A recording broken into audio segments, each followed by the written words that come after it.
Dans un village reculé nommé Montclair, une boutique d'antiquités étrangement fascinante attire l'attention des habitants et des voyageurs. Elle est tenue par un vieil homme, Victor Lemoine, un ancien marionnettiste de renommée mondiale. Sa boutique est remplie de marionnettes anciennes, dont certaines paraissent presque vivantes. Une légende raconte que ces marionnettes sont liées à des histoires sombres et tragiques. Élise, une jeune artiste fascinée par l'art des marionnettes, entre dans la boutique d'antiquités de Victor par hasard. Attirée par l'ambiance étrange et l'odeur du bois ancien, elle est immédiatement captivée par une marionnette vêtue de rouge avec des yeux de verre perçant, qui semble la fixer intensément.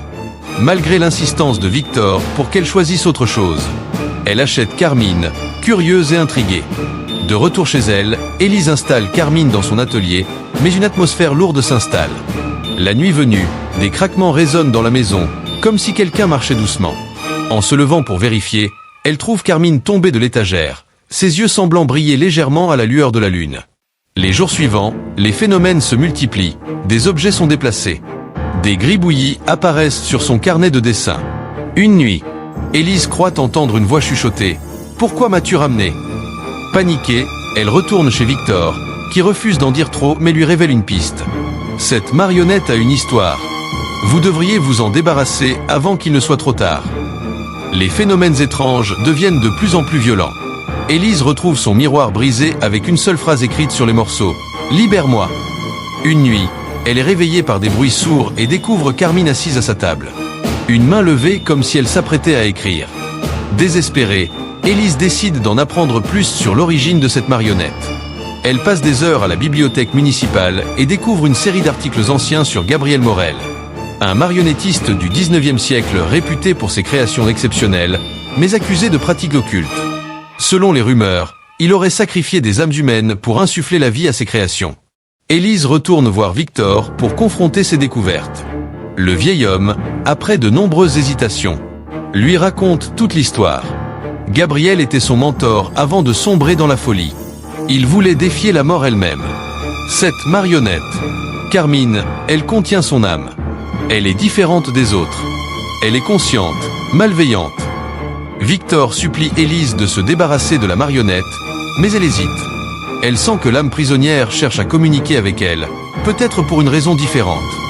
Les nuits suivantes, Élise est hantée par des visions terrifiantes. Elle rêve d'un théâtre sombre où des marionnettes dansent de manière grotesque, leurs mouvements dictés par une silhouette encapuchonnée. Chaque matin, elle se réveille épuisée, avec de nouvelles marques sur ses bras, comme si des cordes l'avaient ligotée dans son sommeil. Victor lui révèle qu'un ancien grimoire, autrefois utilisé par Gabriel pour ses rituels, contient la clé pour briser la malédiction. Cependant, le grimoire est caché dans une bibliothèque abandonnée où Gabriel aurait exécuté ses sombres pratiques. Accompagnée de Victor, Élise explore la bibliothèque. Les murs sont recouverts de symboles gravés et l'atmosphère y est oppressante. En fouillant, il trouve le grimoire, mais il est protégé par des marionnettes désarticulées, leurs membres bougeant comme si elles étaient encore vivantes. Élise parvient à s'emparer du livre, mais pas avant d'entendre une voix rauque s'élever. « Ne t'avise pas de briser mon œuvre !» Une force invisible la pousse au sol, et Victor doit l'aider à fuir.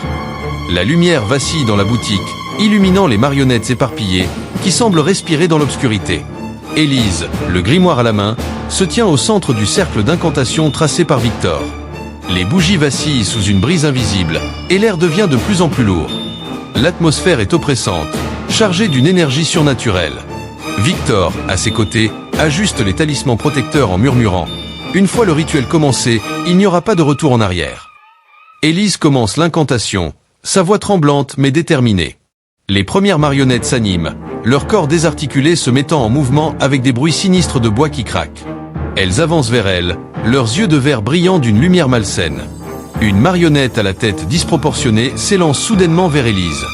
Mais Victor intervient, brandissant un talisman qui projette une lumière aveuglante.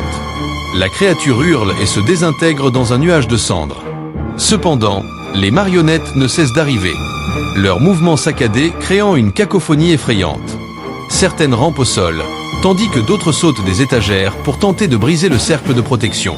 Élise, concentrée sur ses incantations, sent la pression monter à mesure que les âmes des marionnettes sont libérées une à une.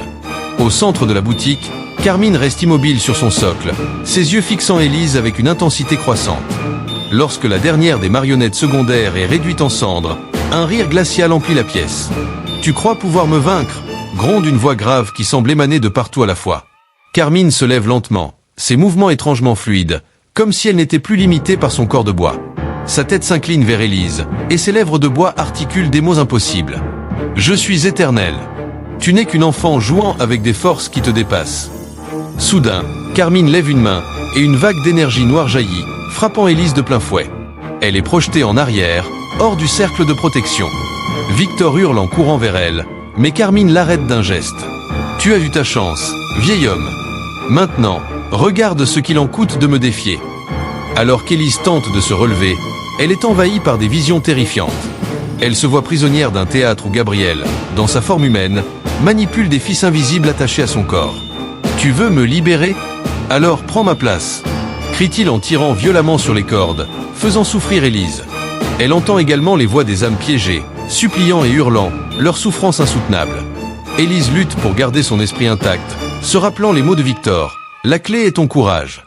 Gabriel se nourrit de ta peur. » Elle puise dans ses dernières forces pour briser l'illusion et retourner à la réalité. Victor, voyant qu'Élise est affaiblie, prend une décision désespérée. Il s'approche de Carmine et utilise le dernier talisman qu'il portait, un artefact puissant capable de contenir une âme. Il attrape Carmine et murmure « Si je dois partir, je t'emmène avec moi. » Une explosion d'énergie secoue la boutique. Victor et Carmine disparaissent dans un éclat de lumière, laissant Élise seule dans le chaos. Les autres marionnettes tombent inanimées au sol, et la pièce est envahie par un silence pesant. Malgré la douleur et la perte de Victor, Élise rassemble ses forces pour terminer l'incantation. La lumière du cercle d'incantation s'intensifie, et les âmes restantes, libérées de leur prison, s'élèvent doucement vers le plafond, remerciant Élise dans un murmure éthéré. La boutique, désormais vide et silencieuse, semble se désintégrer autour d'elle. Élise quitte les lieux, portant le grimoire avec elle. Lorsqu'elle regarde derrière elle, la boutique disparaît complètement, comme si elle n'avait jamais existé. Des semaines plus tard, Élise ouvre un atelier pour restaurer des marionnettes, cherchant à leur rendre leur beauté sans leur attribuer une vie surnaturelle. Elle conserve Carmine, désormais inanimée, dans une vitrine scellée en souvenir de Victor. Une nuit, alors qu'elle termine son travail, elle entend un bruit sourd. Elle se retourne pour voir que Carmine a changé de position, sa tête tournée légèrement vers elle. Une dernière pensée traverse l'esprit d'Élise. Gabriel est-il vraiment parti ? L'histoire se termine sur cette note inquiétante, laissant planer le doute sur la véritable fin de la malédiction.